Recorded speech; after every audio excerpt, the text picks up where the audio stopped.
Džiaugsminga žinia sklinda po pasaulį. Mums gimė išganytojas.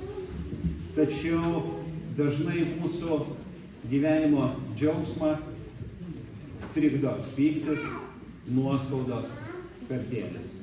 Mylimieji, šiandien pamastykime apie tai, kad dažnai mūsų širdis užvaldo ne tik tais džiaugsmas, bet pyktis, nuoskaudos ir kartėlis.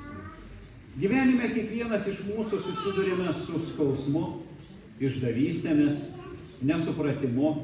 Tačiau klausimas, kaip mes į visą tai reaguojame? Dažnai, kai kas nors mūsų skaudina, mes uždarome savo širdį ir nešamės pyktį su savimi. Iš pradžių jis atrodo mažas, tarsi nereikšmingas akmuo, tačiau laikui bėgant šis akmuo tampa vis sunkesnis. Pyktis ir nuoskaudos kaupiasi, užima vis daugiau vietos mūsų viduje ir mes nejučia pradedame gyventi kartėlio užvaldytą gyvenimą. Galiausiai ne tik prarandame ramybę, bet ir džiaugsmą, kuris yra Dievo dovana mums.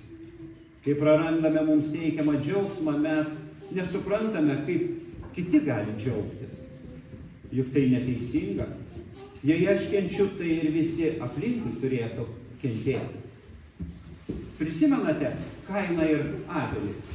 Istorija užrašyta pradžios knygoje.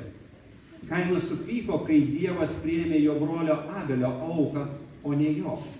Užuot ieškojęs susitaikymo ir keitęs savo mintis, Kainas leido pykčiui ir pavydui užvaldyti savo širdį.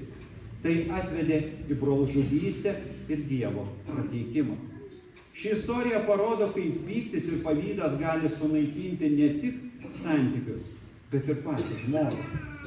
Taip pat prisiminkime, kur nuvedė Jokūbo sūnų pavydas vienam iš brolių Juozapo.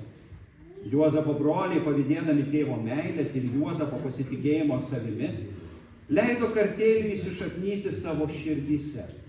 Tai privertė juos parduoti savo brolį į vergiją. Tačiau vėliau, kai Juozapas tapo Egipto valdovu, jis parodė gailestingumą ir atleido savo broliams. Ši istorija pabrėžia, kad pyktis ir kartėlis atitolina nuo džiaugsmo, o atleidimas grąžina į širdį ramybę. Atsivertę 1 Samuelio knygą, rasime dar vieną istoriją, kurią apkartino pavydas ir pyktis. Karalius Saulius, pavydėdamas Dovydo populiarumo ir Dievo palaiminimo, įniko į pyktį, kuris galiausiai sunaikino jo gyvenimą. Saulius prarado džiaugsmą karaliavime, tapo paranojiškas ir net bandė nužudyti Dovydą. Ši istorija rodo, kad nevaldoma nuoskauda gali sunaikinti net didžiausius gyvenimo pasiekimus.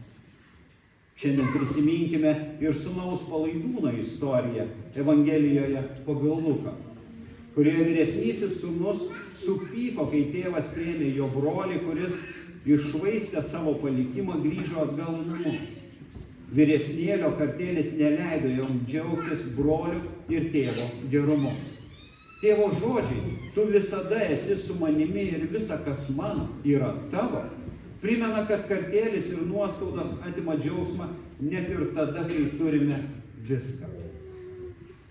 Mato Evangelijoje Viešpats sako, bet Viešpatie, kiek kartų turiu atleisti savo broliui, kai jis man nusikalsta, ar iki 7 kartų?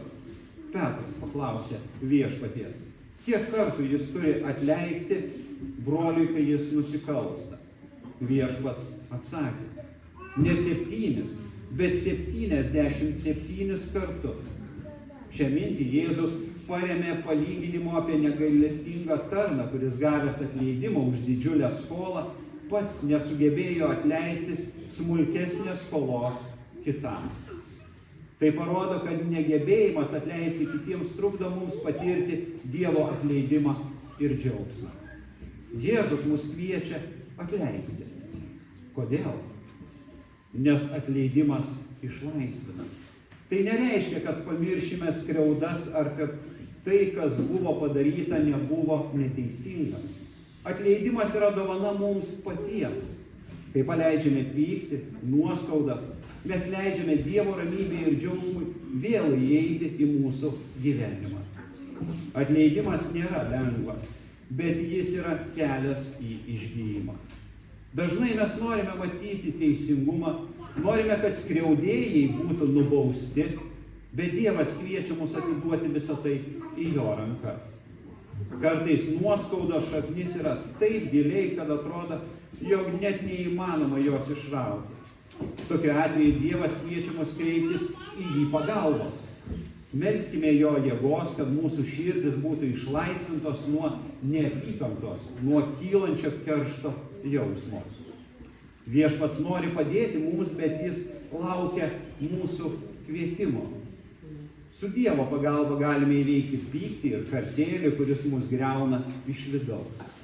Paklauskime savęs, ką šiandien galiu padaryti, kad atsikratyčiau nuoskaudų, kurios mane slegia. Kaip galiu atverti širdį Dievui ir leisti jo meilę šviesai užpildyti tas tamsias vietas, kurias užvaldė pyktis. Jėzus mums dovanoja ramybę ir kviečia priimti ją atleidžiant. Tai kaip jis atleido mums mūsų nuodėmes, taip ir mes galime atleisti kitiems, nors tai ir nėra lengva. Turiu klausimą. Kodėl, kai žmonės pykstasi, jie vienas ant kito šaukia? Kodėl reikia šaukti, kai žmogus šalia? Atsakymas iš tiesų labai paprastas. Kai žmonės vieni kitais nepatenkinti ir pykstasi, jų širdis nutolsta. Tas atstumas pasidaro toks didelis ir kad išgirstum vienas kitą, turi šaukti. Kuo labiau žmonės pyksta, tuo labiau tolsta, tuo garsiau turi šaukti, kad vienas kitą išgirstų. O pabandykite pasakyti artimui tyliai. Ir viskas nurimsta. Sugrįš ramybė, sugrįš artumas ir meilė. Apaštalas Paulius turi gerą patarimą. Rūstaudami nenusiteikite, tegul saulė nenusileidžia ant jūsų rūstybės ir nepalikite vietos velniui. Ši eilutė skatina neleisti pykčiui įsišaknyti mūsų širdise, nes jie atveria kelią blogiui ir atima dvasinę ramybę. Baigdamas noriu paraginti kiekvieną iš mūsų sąmoningai rinktis atleidimą, net kai širdis rėkte reikalauja keršto. Pasitikėkime Dievo malonę ir jo pažadu, kad paleidę pyktį ir kartėlį mes galėsime pajausti tikrą džiaugsmą ir laimę. Leiskime Dievui išvalyti mūsų širdis nuo nuoskaudų naštos, kad galėtume mėgautis jo dovanojimais gyvenimo džiaugsmais. Tegul jo meilė ir ramybė tampa kelrodžiu mūsų gyvenimo kelyje. Amen. Taip tebūna. Amen.